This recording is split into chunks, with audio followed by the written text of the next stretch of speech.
Where do we go? We go to imams that are trained in Al-Azhar, and for example, we go to Qaradawi, who is one of the spiritual leaders of the Muslim Brotherhood. Yes, he understands a lot of Islamic history, and he knows some of his facts, and the Quran and the Sunnah, but he is a politician.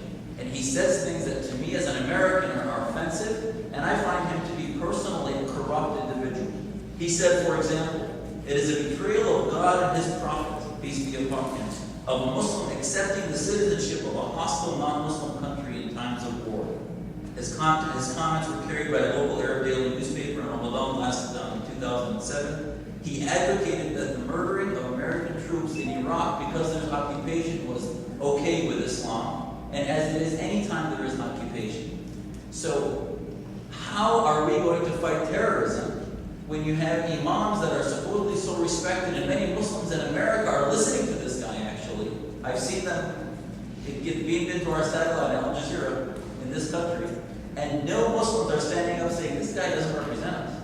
This is wrong. Terrorism is wrong no matter what the cause, no matter what you think about the Iraq War. The targeting of innocent civilians in mosques and elsewhere is never excused and is un-Islamic and is corrupt.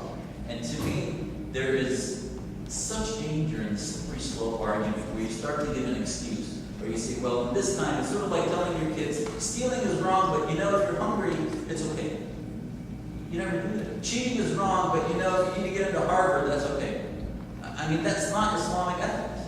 So when Qaradawi is on listening to 80 million people listen to this guy every week, and one of the people we hired in our organization is now starting to translate some of his work. And you look last week on Qaradawi's website, it says he talks about the Islamic State and the mission of the Muslim Brotherhood to establish Islamic State. We need to counter this, because this is what's feeding the minds of what the dreams of Islamists are all over the world.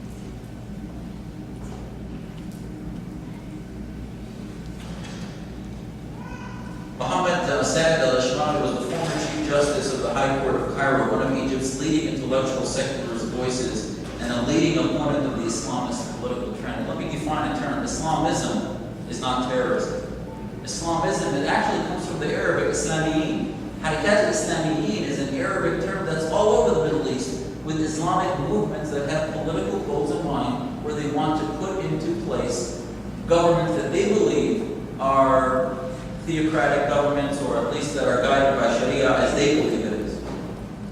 Ashmawi was a Chief Justice who was an Islamic jurist in Egypt that did not believe that was the answer.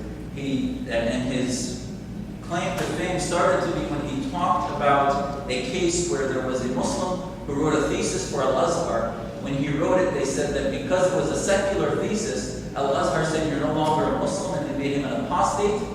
And actually, that's not where it ended. Professor Zaid then was told that he needs to divorce his wife, because since he was an apostate, his wife was now married to a non-Muslim, and their marriage was considered no longer valid in Egyptian court. So Ashmawi said, he was the Chief Justice, he said this is nonsense. This is their choice. They are two consenting adults. Islam, the government should not interfere in their personal way of interpreting their own faith. So we need to start getting together and debating these things. We need to start having organizations that are more transparent. We need to start condemning terrorism, not just by the tactic, but the organizations by name. Specifically, having a fatwa against terrorism is a waste of time. But if you have a fatwa against Al-Qaeda or Bin Laden or specific organizations, that means something. I think Muhammad's example and the example of what he would do today is relevant. What he did back then is relevant in principle, but maybe not by example specifically, but we believe the principle would be applied today. I think as you leave here, pick up Hassan al-Bannah's books, pick up Sayyid Qutb's book on milestones, and start to question the political exploitation of Islam by many of these so-called scholars that actually were simply governmental politicians that exploited the religion for their own belief.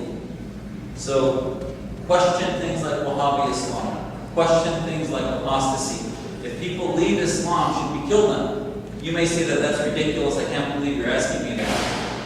the Usul al-Fiqh and Sharia basically says that. Now, I believe that it's misinterpreted, and there are many scholars that have said that's misinterpreted. It applies to a military, and in the Navy, for example, when I was in the military, I couldn't, when I was in Somalia in Operation Restore Hope, turn to my CEO and say, you know what, I'm leaving today, I'm not going to stay in the Navy. America has similar things. If you desert your military, if you work against, that's treason.